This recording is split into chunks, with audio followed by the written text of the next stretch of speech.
पढ़ने वाले हैं यूजीसी नेट में लगी हुई कहानी कानों में कंगना, जिसके लेखक हैं राजा राधिका रमण प्रसाद सेन। और यह कहानी 1913 में सबसे पहले इंदु पत्रिका में प्रकाशित हुई थी और यह कुसुम अंजलि नामक कविता संग्रह में कहानी संग्रह में संग्रहित है। पहले हम इसकी स्टोरी समझ लेते हैं कि इसका जो मुख्य पात्र और जो कथावाचक एक नरेंद्र है, वो है अपनी आप बीती इस कहानी के माध्यम से लिखता है। नरेंद्र जो अपने गुरु योगी सर के पास रहता है, फिर बाद में उसे योगी सर की पुत्री किरण से प्रेम हो जाता है। धीरे धीरे उनका विवाह हो जाता है, लेकिन बाद में वह एक किन्नरी की ओर वशीभूत हो जाता है और किरण को भूलने लगता है। इसी बीच किरण अपना शरीर त्याग देती है, यानी किरण की मृत्यु हो जाती है। और जब किरण की मृत्यु हो जाती है तब नरेंद्र को एहसास होता है, लेकिन तब तक किरण मर चुकी होती है, फिर उसे पश्चाताप होता है। तो ये जो यही आप बीती है, इसी को कथावाचक के रूप में नरेंद्र ने लिखा है। तो आइए पहले हम इस कहानी को लाइन बाय लाइन पढ़ लेते हैं और जो भी इम्पोर्टेंट लाइन है वो मैंने हाईलाइट कर दी है और बीच बीच में मैं बताता चलूंगा कि इन लाइनों पर विशेष ध्यान देना, तो आप लोग वहां से तक हो जाइए और ज़्यादा इम्पोर्टेंट चीज़ लगे एक पेज में इनको नोट कर लेना। तो चलिए हम कहानी को स्टार्ट करते हैं। किरण, तुम्हारे कानों में क्या है? उसके कानों से चंचल लट को हटाकर कहा, कंगना। अरे कानों में कंगना? सचमुच? दो कंगन कानों को घेर कर बैठे थे। हाँ, तब कहाँ पहनूं? किरण अभी भूरी थी। दुनिया में जिसे भूरी कहते हैं वैसी भूरी नहीं, उसे बन के फूलों का भूलापन समझो। नवीन चमन के फूलों की भंगी नहीं, विविध खाद या रस से जिनकी जीविका है, निरंतर काट छाट से जिनका सौंदर्य है, जो दो घड़ी चंचल चिकने बाल की भूषा है, दो घड़ी तुम्हारे फूल की शोभा। तो याद रखना, दो घड़ी चंचल चिकने बाल की भूषा, ये उपमा दी गई। वन के फूल ऐसे नहीं, प्रकृति के हाथों से लगे हैं, मेघों की धारा से बड़े हैं, चटुल दृष्टि इन्हें पाती नहीं, जगदायु इन्हें छूती नहीं। यह सरल सुंदर सौरभमय जीवन है। जब जीवित रहें तब चारों तरफ अपने प्राण धन से हरे भरे रहें, जब समय आया तब अपनी माँ की गोद में झड़ पड़े। आकाश स्वच्छ था, नील उदार सुंदर, पत्ते शांत थे, संध्या हो चली थी। सुनहरी किरणें सुदूर पर्वत की चूड़ा से देख रही थी। वह पतली किरण अपनी मृत्यु शैया से शून्य निमिर कानन में क्या ढूंढ रही थी, कौन कहे। हो सकता है अभी आपको ये कहानी समझ ना आ रही है, लेकिन थोड़ा पेशेंस रखिए, आगे से समझ में आ जाएगी। किसे एकटक देखती थी कौन जाने, अपनी लीला भूमि को स्नेह करना चाहती थी या हमारे बाद वहां क्या हो रहा है इसे जोहती थी। मैं क्या बता सकूं, जो हो उसकी उस भंगी में आकांक्षा अवश्य थी। तो मैं खड़ा कर उन बड़ी आंखों को किरण लूटता था। आकाश में तारों को देखा या उन जगमग आंखों को देखा, बात एक ही थी। क्या उपमा दी है, आकाश में तारों को देखा या उन जगमग आंखों को देखा, मतलब ये उपमा दी है यहाँ पर। हम दूर से तारों के सुंदर शून्य झिकमिक को बार बार देखते हैं, लेकिन वह सस्पेंड निश्चेत ज्योति सचमुच भावहीन है। या आप अपनी अंतर लहरी से मस्त है, इसे जानना आसान नहीं। हमारी ऐसी आंखें कहाँ हैं कि उनके सहारे उस निगूढ़ अंतर में डूबकर ठान लें। मैं रसाल की डोली थामकर पास ही खड़ा था। मैं मतलब ये जो कथावाचक के रूप में नरेंद्र लिख रहा है, वह बालों को हटाकर कंगन दिखाने की भंगी प्राणों में रह रहकर उठती थी। जब माखन चुराने वाले ने गोपियों के सर की मटके को तोड़कर उनके भीतर किले को तोड़ डाला, या नूरजहां ने अंचल से कबूतर को उड़ाकर, तो याद रखना नूरजहां का जिक्र है, ये लाइन महत्वपूर्ण है। नूरजहां ने अंचल से कबूतर को उड़ाकर शहंशाह के कठोर हृदय की धज्जियां उड़ा दी। फिर नदी के किनारे बसंत वल्लभ रसाल पल्लवों की छाया में बैठी किसी अपरूप बालिका की यह सरल स्निग्ध भंगिमा एक मानव अंतर पर क्यों न दौड़े। किरण इन आंखों के सामने प्रतिदिन आती ही जाती थी। कभी आम के टिकोरे से आंचल भर लाती, कभी मोलछिरी के फूलों की माला बना लाती, लेकिन कभी ऐसी बाल सुलभ लीला आंखों से होकर हृदय तक नहीं उतरी। आज क्या था? कौन शुभ या अशुभ क्षण था कि अचानक वह बनेली लता मंदार माला से भी कहीं मनोरम दिख पड़ी। कौन जानता था कि चाल से कुचाल जाने में, हाथों से कंगन भूलकर कानों में पहनने में इतनी माधुरी है। मतलब कानों में कंगन, कंगन तो हाथ में पहने जाते हैं, लेकिन कहानी का नाम है कानों में कंगन। 2 टके के कंगने में इतनी शक्ति है। गोपियों को कभी स्वप्न में भी नहीं झलका था कि बांस की बांसुरी में घूंघट खोलकर नचा देने वाली शक्ति भरी है। मैंने चटपट उसके कानों से कंगन उतार लिया, फिर धीरे धीरे उसकी उंगलियों पर चढ़ाने लगा। ना जाने उस घड़ी कैसी खलबली थी कि मुंह से अचानक निकल आया, किरण, आज की यह घटना मुझे मरते दम तक न भूलेगी। यह भीतर तक बैठ गई। ये एक्चुअल में ये जो नरेंद्र है ना, ये याद कर रहा है बीते हुए क्षणों को। उसकी बड़ी बड़ी आंखें और बड़ी हो गई। मुझे चोट सी लगी। मैं तत्क्षण योगी सर की कुटी की तरफ चल दिया। प्राण भी उसी समय नहीं चल दिए। यही विस्मय था। एक दिन था कि इसी दुनिया में, दुनिया से दूर रहकर लोग दूसरी दुनिया का सुख उठाते थे। हरिचंदन के पल्लवों की छाया भूलोक पर कहाँ मिले, लेकिन किसी समय हमारे यहाँ भी ऐसे वन थे जिनके वृक्षों के साय में घड़ी निवारने के लिए स्वर्ग से देवता भी उतर आते थे। जिस पंचवटी का अनंत यौवन देखकर राम की आंखें भी खिल उठी थी, वहां के पंचवटी का जिक्र, राम की आंखें खिल उठी थी इसका जिक्र।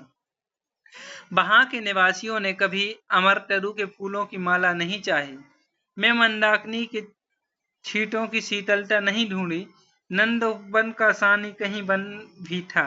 कल्प वृक्ष की छाया में शांति अवश्य है, लेकिन कदम की छहियां कहाँ मिल सकती। हमारी तुम्हारी आंखों ने कभी नंद उत्सव की लीला नहीं देखी, लेकिन इसी भूतल पर एक दिन ऐसा उत्सव हो चुका है जिसको देख देख कर प्रकृति और रजनी 6 महीने तक ठगी रही। सत सत देवांगनाओं ने परिजात के फूलों की वर्षा से नंदन कानन को उजाड़ डाला। समय ने सब कुछ पलट दिया। अब ऐसे वन नहीं जहां कृष्ण गोलाक से उतरकर 2 घड़ी बंसी की टेर दें। ये लाइन याद रखना, आई थी शायद जब मैंने पेपर दिया था। ऐसी कुटीर नहीं जिनके दर्शन से रामचंद्र का भी अंतर प्रसन्न हो, या ऐसे मुनीष नहीं जो धनुर्धर धर्मराज को भी धर्म में शिक्षा दें। यदि 1-2 भूले भटके हों भी, तब अभी तक उन पर दुनिया का पर्दा नहीं उठा, जगन माया की माया नहीं लगी। लेकिन वे कब तक बचे रहेंगे? लोग अपने यहाँ अलौकिक बातें कब तक होने देगा? भवसागर की जल तरंगों पर स्थिर होना कब संभव है? हरिकेश के पास, अब यहाँ से एक्चुअल में कहानी शुरुआत होती है। हरिकेश के पास एक सुंदर वन है। सुंदर नहीं, अपरूप सुंदर है। वह प्रमोद वन के विलास निकंजों जैसा सुंदर नहीं, वरंच चित्रकूट या पंचवटी की महिमा से मंडित है। वहां चिकनी चांदनी में बैठकर कनक घुंघरू की इच्छा नहीं होती, वरंच प्राणों में एक ऐसी आवेग धारा उठती है जो कभी अनंत साधना के कुल पर पहुंचाती है, कभी जीव जगत के एक एक तत्व से दौड़ मिलती है। गंगा की अनंत गरिमा, वन की निबिड़ योग निद्रा वही देख पड़ेगी। कौन कहे वहां जाकर यह चंचल चित्त क्या चाहता है? गंभीर अलौकिक आनंद या शांत सुंदर मरण? इसी वन में एक कुटी बनाकर योगीसर रहते थे। योगीसर ही थे, यद्यपि वह भूतल पर ही रहते थे, यानी वो जमीन पर रहते थे। तथापि उन्हें इस लोक का जीव कहना यथार्थ नहीं था। उनकी चित्तवृत्ति सरस्वती के श्री चरणों में थी, ब्रह्मलोक की अनंत शांति में लिपटी थी। और वह बालिका स्वर्ग से एक रश्मि उतरकर उसे घने जंगलों में उजेला करती फिरती थी। वह लौकिक मायाबद्ध जीवन नहीं था, इसे बंधन रहित बाधाहीन नाचती किरणों की लेखा कहिए। मानो निर्मुक्त चंचल मलय वायु फूल फूल पर, डाली डाली पर डोलती फिरती हो, या कोई मूर्तिमान अमर संगीत बेरोक टोक हवा पर या जल की तरंग ना भंग पर नाच रहा हूं। मैं भी वहां इस लोक का प्रतिनिधि था। मैं ही उन्हें उनकी अलौकिक स्थिति से जटिल मर्त्य राज्य में खींच लाता था। कुछ साल से मैं योगी सर के यहाँ आता जाता था। पिता की आज्ञा थी कि उनके यहाँ जाकर अपने धर्म के सब ग्रंथ पढ़ डालूं। योगी सर और बाबा लड़कपन के साथी थे, यानी जो योगी सर थे और जो कथावाचक के पिता थे दोनों लड़कपन के साथी थे, इसलिए उनकी मुझ पर इतनी दया थी। किरण उनकी लड़की थी, देखो अब आ गया ना नाम किरण। उस कुटीर में वही दीपक थी जिस दिन की घटना में लिख आया हूँ। उसी दिन सवेरे मेरे अध्ययन की पूर्ण आहुति थी और बाबा के कहने पर एक जोड़ा पीताम्बर, ये याद रखना क्या क्या, एक जोड़ा पीताम्बर, 5 स्वर्ण मुद्राएं और किरण के लिए 2 कनक कंगन आचार्य निकट ले गया था, आचार्य के निकट ले गया था। तो एक जोड़ा पीताम्बर, 5 स्वर्ण मुद्राएं और किरण के लिए 2 कनक कंगन, ठीक है। योगी सर ने सब लौटा दिए, केवल कंगन को किरण उठा ले गई। तो योगी सर ने वापस कर दिए, जो कंगन लाया था ना उसको किरण ने ले लिए थे। वह क्या समझकर चुप रह गए। समय का अद्भुत चक्र है। जिस दिन मैंने धर्म ग्रंथ से मुंह मोड़ा, उसी दिन कामदेव ने जाकर उनकी किताब का पहला सफा उल्टा। तो कामदेव ने सफा उल्टा था। दूसरे दिन मैं योगी सर से मिलने गया। वह किरण को पास बिठाकर न जाने क्या पढ़ा रहे थे। उनकी आंखें गंभीर थी। मुझको देखती हुए उठ पड़े और मेरे कंधों पर हाथ रखकर गदगद स्वर से बोले, नरेंद्र अब मैं चला, किरण तुम्हारे हवाले। तो शायद योगी सर मनने वाला है, तो किरण को नरेंद्र के हवाले छोड़ के चला गया। यह कहकर किसी की सुकोमल उंगलियां मेरे हाथों में रख दी। लोचनों के कोने पर 2 बूंद निकलकर झांक पड़ी। मैं सहम उठा। क्या उन पर सब बातें विदित थीं? क्या उनकी तीव्र दृष्टि मेरे अंतर लहरी तक डूब चुकी थी? वह ठहरे नहीं, चल दी। मैं कांपता रहा, किरण देखती थी। मतलब वो चले गए, उनको ये पता था कि ये किरण से प्रेम करने लगा है, तो उनको सौंप के चले गए। सन्नाटा छा गया। वन वायु भी चुप हो चली। हम दोनों भी चुप चल पड़े। किरण मेरे कंधे पर थी। हठात अंदर से कोई अकड़कर कह उठा, हाय नरेंद्र, यह क्या? तुम इस वन फूल को किस चमन में ले चले? इस बंधन विहीन स्वर्गीय जीवन को किस लोक जाल में बांधने चले? तो ये लाइन याद रखना। ये किरण सोच रहा है कि जैसे उसने नरेंद्र सोच रहा है जैसे किसी ने उससे ये लाइन कही हो, तो ये आ सकती है। कंकड़ी जल में जाकर कोई स्थायी विबंध नहीं फोड़ सकती। क्षण भर जल का समतल भले ही उलट पुलट हो, लेकिन इधर उधर से जल तरंग दौड़कर छिद्र का नाम निशान भी नहीं रहने देती। ये एग्जैक्ट लाइन आई थी मेरे पेपर में, जब मैंने दिसंबर 2025 वाला नेट दिया था, तो यही लाइन पूछी थी कि ये इस कहानी से है कि नहीं। तो याद रखना, जगत की भी यही चाल है। यदि स्वर्ग से देवेंद्र भी आकर इस लोक चलाचल में खड़े हों, फिर संसार देखते ही देखते उन्हें अपना बना लेना। इस काली कोठरी में आकर इसकी कालीमा से बचे रहें। ऐसी शक्ति अब आकाश कुसुम ही समझो। 2 दिन में राम हाय जानकी कहकर बन बन डोलते फिरे। 2 क्षण में यही विश्वामित्र को भी स्वर्ग से घसीट लाया। ये लाइन भी इम्पोर्टेंट है। किरण की भी यही अवस्था हुई। कहाँ प्रकृति की निर्मुक्त गोद, कहाँ जगत का जटिल बंधन पास, कहाँ से कहाँ आ पड़ी। वह अलौकिक भोलापन, वह निस्सर्ग उच्छ्वास हाथों हाथ लुट गए।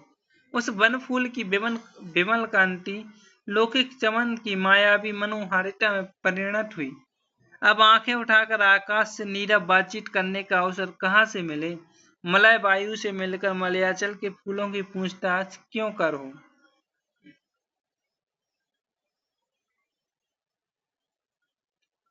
जब किशोरी नए सांचे में ढलकर उतरी, उसे पहचानना भी कठिन था।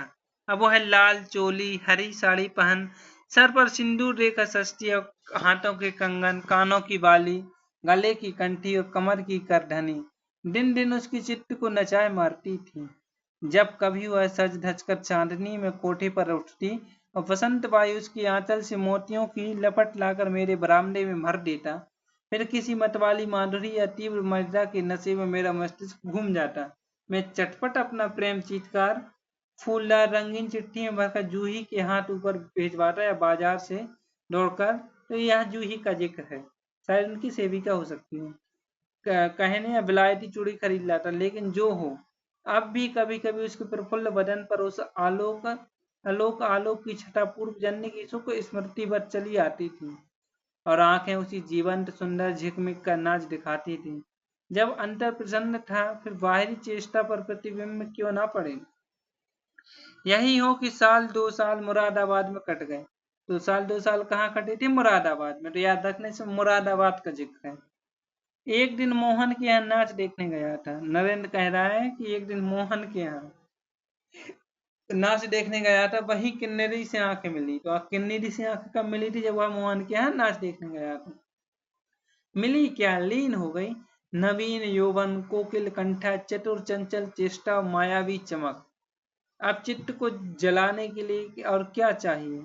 किन्नरी सचमुच किन्नरी ही थी, नचाने वाली नहीं, नाचने वाली नहीं, नचाने वाली थी। पहली बार देखकर उसे इस लोक की सुंदरी समझना दुस्तर था। एक लपट जो लगती किसी नशा सी चढ़ जाती। यारों ने मुझे और भी चढ़ा दिया। आंखें मिलती मिलती मिल गई, हृदय को भी साथ साथ घसीट ले गई। फिर क्या था? इतने दिनों की धर्म शिक्षा, 7 वत्सर की पूज्य लक्ष्मी माँ, बाप दादों की कुल प्रतिष्ठा, पत्नी से पवित्र प्रेम, एक एक करके उस प्रदीप्त वासना कुंड में भस्म होने लगे। अग्नि और भी बढ़ती गई। किन्नरी की चिकनी दृष्टि, चिकनी बातें घी बरसाती रहीं। घर बार सब जल उठा, मैं भी निरंतर जलने लगा। लेकिन ज्यों ज्यों जलता गया, जलने की इच्छा जलाती रही। 5 महीने कट गए। कितने महीने हो गए थे? 5 महीने। नशा उतरा नहीं। बनारसी साड़ी, पारसी जैकेट, मोती का हार, कटकी कर्णफूल, सब कुछ लाकर उस मायाकारी के लगते रंजित चरणों पर रख। मतलब उस किन्नरी को क्या क्या दिया था? बनारसी साड़ी, पारसी जैकेट, मोती का हार, कटकी कर्णफूल, ये सब। किरण हेमंत की मालती बनी थी, जिस पर एक फूल नहीं, एक पल्लव नहीं। मतलब किरण को अब कुछ नहीं दिया उसने, सब कुछ उस किन्नरी को दे दिया। घर की बधू क्या करती? जो अनंत सूत्र से बंधा था, जो अनंत जीवन का संगीत, वही हाथों हाथ पराए हाथ बिक गया। फिर ये तो 2 दिन के चकमकी खिलौने थे, इन्हें शरीर बदलते क्या देर लगे। दिन भर बहानों की माला गूंथ गूंथ किरण के गले में, और शाम को मोती की माला उस नाचने वाली के गले में ससंग निर्लज डाल देना, यही मेरा जीवन निर्वाह था। मतलब वो बता रहा है कि मैंने किरण से तो बातें बातें की और सब कुछ उस किन्नरी को देने लगा था। एक दिन सारी बातें खुल गईं। किरण पछाड़ खाकर भूमि पर जा पड़ी। उसकी आंखों में आंसू ना थे, मेरी आंखों में दया ना थी। मतलब वो गिर गई। काम तमाम। बरसात की रात थी। रिमझिम बूंदों की झड़ी थी। चांदनी मेघों से आंख मुडोबल खिल रही थी। बिजली काले कपाट से बार बार झांकती थी, किसे चंचला देखती थी, तथा बादल किस मरूड से रह रहे चिल्लाते थे। इन्हें सोचने का मुझे अवसर नहीं था। मैं तो किन्नरी के दरवाजे से हताश लौटा था। आंखों के ऊपर न चांदनी थी, न बदली थी। त्रिशंकु ने स्वर्ग को जाते जाते बीच में टंकर किस दुख को उठाया, और मैं तो अपने स्वर्ग के दरवाजे पर सर रखकर निराश लौटा था। मेरी वेदना क्यों न बढ़ी हो। हाय, मेरी उंगलियों में एक अंगूठी भी रहती तो नजर कर उसके चरणों पर लौटता। घर पर आते ही जूही को पुकार उठा, जूही, किरण के पास कुछ भी बचा हो तब फौरन जाकर मांग लाओ। तो जूही इनकी नौकरानी थी शायद। ऊपर से कोई आवाज नहीं आई, केवल सर के ऊपर से एक काला बादल कालांत चीत्कार के चिल्ला उठा। मेरा मस्तिष्क घूम गया। मैं तत्क्षण कोड़े पर दौड़ा। सब संदूकें झांके, जो कुछ मिला सब तोड़ डाला, लेकिन कुछ भी नहीं। अलमारी में केवल मकड़ी का जाल था। श्रृंगार बक्स में एक छिपकली बैठी थी। उसी दम किरण पर झपटा। अलमारी में क्या था? मकड़ी का जाल, और श्रृंगार बक्स में छिपकली बैठी थी। पास जाते ही सहम गया। वह तकिए के सहारे निसहाय निस्पंद लेटी थी। केवल चांद ने खिड़की से आग होकर उसे गोद में ले रखा था, और वायु शरीर पर जल से भिगोया पंखा झल रही थी। मुख पर एक अपूर्व छटा थी। कौन कहे कहीं जीवन की शेष रश्मि क्षण भर वहीं अटकी हो। आंखों में एक जीवन ज्योति थी, शायद प्राण शरीर से निकलकर किसी आश्रय से वहां बैठ रहा था। मैं फिर पुकार उठा, किरण, किरण, तुम्हारे पास कोई गहना भी रहा है? हाँ, क्षीण कंठ की काकली थी। कहाँ है? अभी देखने दो। उसने धीरे से घूंघट सरका कर कहा, वहीं कानों में कंगना। सर तकिए से ढल पड़ा, आंखें भी झिप गई। वह जीवंत रेखा कहाँ चली गई? क्या इतने ही के लिए अब तक ठहरी थी? आंखें मुख पर जा पड़ी, वहीं कंगन थी। वैसे ही कानों को घेर कर बैठे थे। मतलब जो उसने सबसे पहले दिए थे जब योगी सर के पास लेके गया था, सिर्फ वही था किरण के पास। मेरी स्मृति त्वरित वेग से नाच उठी। दुष्यंत ने अंगूठी पहचान ली। भूली शकुंतला। उस पल याद आई, लेकिन दुष्यंत सौभाग्यशाली थे, चक्रवर्ती राजा थे, अपनी प्राण प्रिया को आकाश पाताल छान कर ढूंढ निकाल। मतलब ये उस कहानी से रिलेट कर दिया कि जब दुष्यंत अपनी शकुंतला को भूल जाता है, फिर वो अंगूठी दिखाती है तो उसको याद आ जाता है, लेकिन इसकी किरण तो जा चुकी थी। तो वही बता रहे हैं कि वो तो शक्तिशाली थे, ढूंढ लाए थे, लेकिन मैं तो आम मनुष्य हूँ, तो इसलिए वो किरण को वापस नहीं पा सका। मेरी किरण तो इस भूतल पर ना थी कि किसी तरह प्राण देकर भी पता पाता, परलोक से ढूंढ निकालूं ऐसी शक्ति इस दीनहीन मानव में कहा। चढ़ा नशा उतर पड़ा, सारी बातें सूझ गईं, आंखों पर की पट्टी खुल पड़ी, लेकिन हाय, खुली भी तो उस समय जब जीवन में केवल अंधकार ही रह गया। यानी किरण की मृत्यु हो चुकी थी, उसके बाद उसे रियलाइज हुआ कि किरण से इतना प्रेम था, वो तो किन्नेरी के बस में हो गया, तो बाद में रियलाइज हुआ उसको। ठीक है, तो ये थी कहानी। अब हम इसके जो कवि हैं राजा राधिका रमण प्रसाद से, इनकी कुछ रचनाएं और देख लेते हैं जो एग्जाम में आ सकती हैं। हाँ, तो ये मेरे कुछ नोट्स हैं। सबसे पहले तो इनकी रचनाएं देख लेते हैं हम। कानों में कंगना 1913 में, कुसुमांजलि, गांधी टोपी, साबमी समा, पैसे की घुगनी, दरिद्र नारायण और बिजली, ये इनकी प्रमुख रचनाएं हैं। इस कहानी के बारे में आचार्य शुक्ल ने कहा है, इस कहानी को भावुकतापूर्ण कहानी बताया। आचार्य शुक्ल ने इस कहानी के बारे में क्या कहा है? इस कहानी को भावुकतापूर्ण कहानी बताया है। अच्छा, ये कुछ नोट्स हैं जो मुझे इम्पोर्टेंट लगे थे। लाल चोली हरी साड़ी पहनकर, तो ये मैंने आप लोगों को शेयर कर दिए थे, तो ये देख लेना। इनमें से जो लगे तो इम्पोर्टेंट लाइन है वो लिख लेना। चलिए अब हम कुछ दृष्टि वाली नोट से और देख लेते हैं।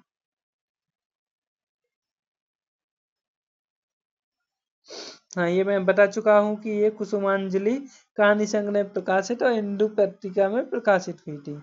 बस ये प्रतिपाद्य है जो मैंने पहले बताया था कि किरण की कहानी कैसे कैसे चलती है। इसके मुख्य पात्र देख लेते हैं, तो इसकी नायिका किरण ही है, जो नरेन की पत्नी और योगेश्वर की पुत्री और एक आदर्शवादी है। इसकी सुंदरता की तुलना लेखक ने प्रकृति से की है। ये आकाश में तारों को देखा है, उन जगमग आंखों को देखा, बात एक ही थी। और जो नरेन है वो किरण का पति और योगेश्वर का शिष्य था, इससे खूब प्रेम करता था, लेकिन बाद में ये किन्नरी के प्रेम में फंस जाता है, सब कुछ गवा देता है। योगेश्वर इनके गुरु थे। जो ही नरेंद्र के घर की नौकरानी थी, किन्नरी को खलनायिका के रूप में दिखाया गया है, और मोहन नरेंद्र का पहचान वाला है, जहां वह जाता है उसकी किन्नरी से पहचान होती है। इसमें दो स्थानों की चर्चा है, ऋषिकेश और मुरादाबाद। ये स्थान जरूर याद रखना। इसमें बताया है कि भोली वाली स्त्री की पीड़ा का मौन वर्णन किया गया है, गलत संगति का असर दिखाया गया है, प्रकृति की खूबसूरती और सौंदर्य वर्णन दिखाया गया है, और आत्मग्लानि पश्चाताप का बोध है। तो ये कहानी आप लोग याद रखना। लास्ट में किरण मर जाती है, इतना याद रखना। तो ये कहानी अपनी कंप्लीट हो जाती है। अभी तक हमने 5 कहानी पढ़ ली हैं। इस कहानी के बाद अब हम पढ़ेंगे चंद्रसेन शर्मा गुलेरी की कहानी उसने कहा था। तो इस वीडियो के बाद आप लोग उसको भी देखें, और जो लोग इसको यूट्यूब पे देख रहे हैं तो चैनल को लाइक सब्सक्राइब भी करते जाइए। कुछ यदि डाउट हो तो कमेंट करके पूछ सकते हैं। ठीक है, तो अब हम ये कहानी कंप्लीट करते हैं। बाकी आस्था रमन दीदी, आपको जो भी कुछ डाउट आता है तो आप मेरे से व्हाट्सएप पे या जूम गूगल मीट पे जो अपनी क्लास चलती है वहाँ भी पूछ सकते हैं। ये लोग आप वीडियो देखना, कल इसके कुछ क्वेश्चंस मैं पूछूंगा। ठीक है, यदि और किसी को भी ज्वाइन करना हो तो मेंटरशिप बैच मेरा ज्वाइन कर सकता है। Thank you so much.